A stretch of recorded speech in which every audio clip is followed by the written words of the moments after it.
ઉણપ મારી કે દ્રષ્ટિકોણ તમારો? ક્યારેક આપણે પોતાને પૂછતા રહીએ છીએ, હું પણ મારામાં છે કે સામેની વ્યક્તિનો દ્રષ્ટિકોણ જ અલગ છે? ક્યારેક કોઈકની સમજમાં આવવા માટે આપણે પોતાનું વ્યક્તિત્વ ધીમે ધીમે સંકોચતા જઈએ છીએ.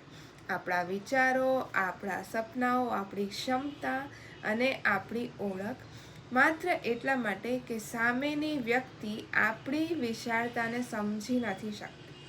પણ એકવાર સહેજ થોભીને વિચારજો, હું પણ ઉણપ મારામાં છે કે સામેની વ્યક્તિનો દ્રષ્ટિકોણ જ અલગ છે? કારણ કે કેટલાક લોકોની સમજ એવી હોય છે કે તમારી રેખા નાની કરીને એમની રેખા મોટી દેખાશે. પણ એના માટે તમારે તમારી રેખા નાની કરવાની કોઈ જ જરૂર નથી. કારણ કે જે દેખાય છે એ હંમેશા વાસ્તવિકતા નથી હોતું.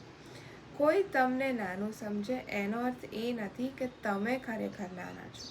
અને કોઈ તમારી ક્ષમતા ઓળખી ન શકે એનો અર્થ એ પણ નથી કે તમારી ક્ષમતા ઓછી છે.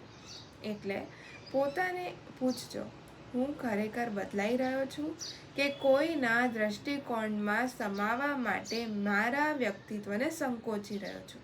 કારણ કે જે મન વિકસવા તૈયાર જ નથી એમાં સમાવવા માટે તમારે પોતાને નાનું કરવાની કોઈ જ જરૂર નથી.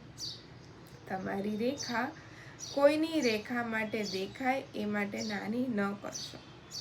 તમને શું લાગે છે, ક્યારેક આપણે ખરેખર પોતાની અંદર ઉણપને કારણે પોતાને બદલીએ છીએ કે કોઈના અલગ દ્રષ્ટિકોણમાં સમાવવા માટે પોતાને સંકોચી દઈએ છીએ? તમારા વિચારો મને કમેન્ટમાં જરૂરથી જણાવશો.